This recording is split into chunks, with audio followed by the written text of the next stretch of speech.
Can I name 7 kinds of berries? That's an interesting question. Well, let's see here. We got strawberries, raspberries, yummy, boysenberries, blueberries, blackberries. Now it starts getting harder. Let's see. Gooseberries. Dingleberries.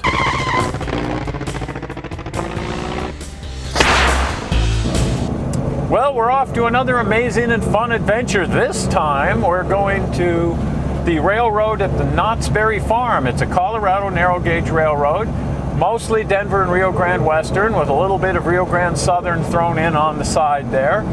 And Walter Knott bought all this equipment back in the 1950s and started building this narrow gauge railroad on his berry farm as part of his little ghost town attraction that he was building on the berry farm, which eventually grew into Knott's Berry Farm, the big amusement park that it is today. And I believe there's one surviving berry plant in the whole place, which is over by the locomotive shop. But at any rate, back then he started buying up all this great narrow gauge equipment, which was at a time when the railroads were scrapping the stuff out and getting rid of it. So he managed to save a lot of really nice, historic, important Colorado narrow gauge equipment, and it's still part of the amusement park to this day. So let's go take a look at this. It was back in 1920 when Walter and Cordelia decided to buy a berry farm. They bought 160 acres near Buena Park here in California. Well, the berry farming wasn't terribly lucrative, so they were always looking for something they could do to kind of enhance the situation. One of the things they did was picked up a berry that was crossbred right there in Southern California called the boysenberry.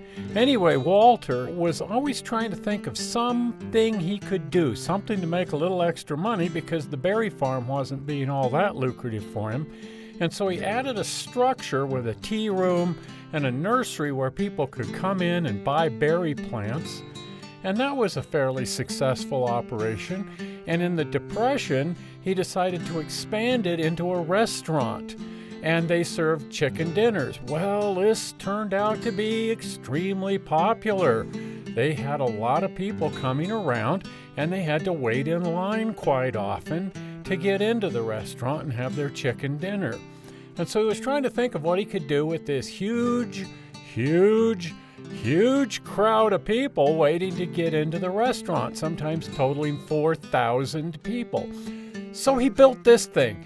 This was a volcano, or so he said, California's only active volcano. And built into this thing, he had a boiler.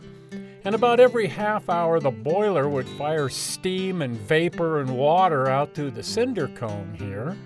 And people would pay a nickel or whatever to watch the thing. He said he recouped his investment in 4 days. Well, the whole thing was controlled by this goofy-looking mechanism here, kind of fun. It had a motor that would slowly rotate this drum, and then that would fire the volcano about every half hour. And there were some vacuum tubes and other mechanisms. And if you look closely, there's a little figure of a devil. And when the mechanism would fire, the devil would throw the switch here that would actually fire the volcano. Now, Walter also started buying up a lot of old Western gear that was sort of laying around at that time. Nobody saw any value in that, and he thought he would build a ghost town. And so he got complete buildings and wagons and carts and just all kinds of things, and he drug them out to the farm to take advantage of all the people waiting around, waiting to have a chicken dinner. Well, the whole thing turned into the ghost town. Now, most of these buildings were built rather than moved here. In 1952, he decided he wanted to add a railroad to the ghost town, and he went off to Colorado. There was a ton of narrow gauge equipment being sold off and scrapped out because all of that stuff was being closed down at that point. And he bought 2 locomotives, one that ran on the Rio Grande Southern, number 41, and another one that ran on the Denver and Rio Grande Western. Now, both of these engines are pretty much identical. They're C19 class by the Denver and Rio Grande Western classification system, meaning that they have 2 lead wheels, 8 drive wheels, and no trailing wheels. They can go around really sharp turns, and they're very powerful little engines. They were really popular in the earlier days of narrow gauge, but later on they were replaced by much larger engines. Now, Walter also grabbed up a whole bunch of coaches. He got more than he needed, and he got some coaches that really served no purpose at all. This is a business car that he bought.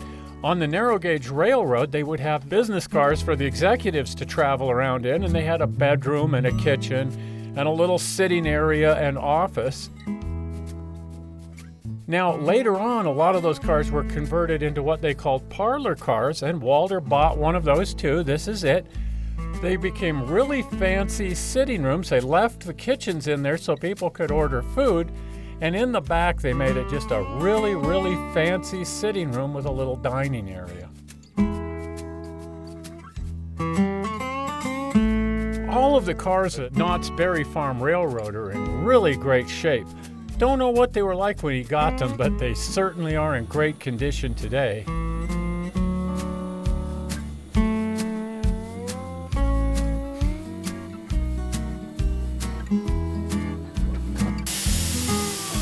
The railroad operates exactly the way a narrow gauge railroad would have operated in the day. They obey all of the same railroad rules, signaling, flagging, and all of that sort of thing. Now, Walter also acquired this 402 caboose from the Rio Grande Southern. It's really fun to have that on the railroad. And here too, it's been restored to a really nice original condition, and they let people ride in it when the train is actually running.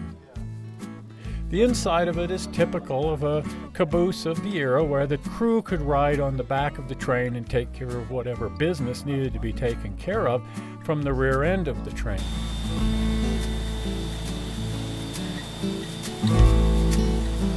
Now, the locomotives require quite a bit of servicing, as all steam locomotives do, and so it was necessary to build a rather extensive locomotive shop here at Knott's Berry Farm just to take care of these trains.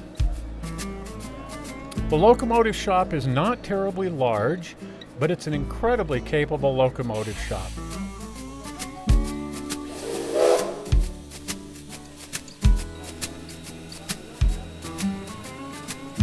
The engines are maintained at a very high state of perfection. They're really, really nice.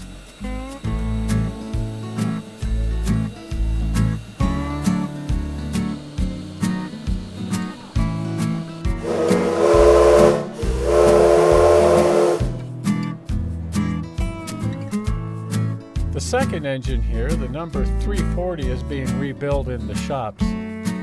Locomotives are required to be rebuilt quite often by federal regulations, and it's a nice thing that Walter was able to buy 2 locomotives so that he would always have an operating one when one was torn down. Now, he also acquired this strange-looking thing. On the Rio Grande Southern during the Depression, they couldn't afford to run the steam locomotives given that they had very, very little business. So they built, 10 or so of these little buses that could haul people and freight and even do some basic track maintenance. They called them galloping geese, a galloping goose, because of the weird way they sort of hopped down the track when they were running. Walter got a hold of one of these things, and they run that on the railroad as well. It has been rebuilt and a more modern engine put in it. Cosmetically, it looks exactly like it did in the Great Depression, and it's really, really fun to see.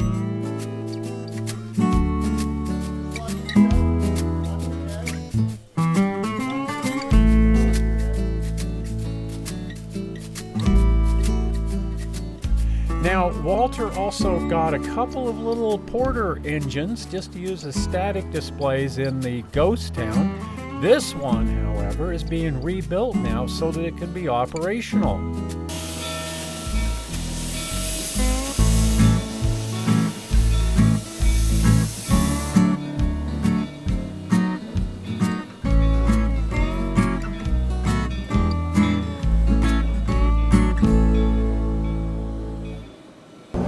Well, if you like narrow gauge, you gotta love that. That's one of the most amazing things. The Knott's Berry Farm 3-foot gauge railroad, Colorado narrow gauge railroading in California at an amusement park.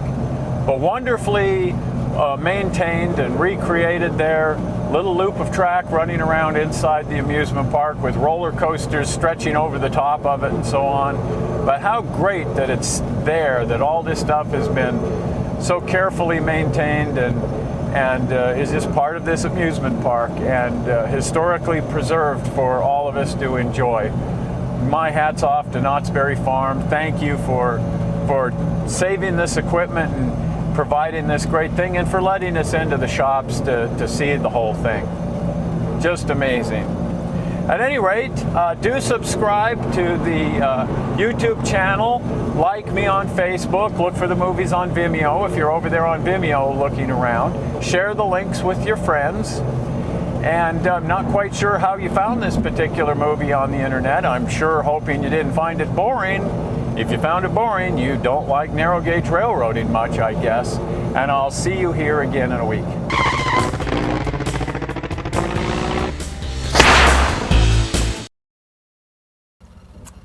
Let's see, currants and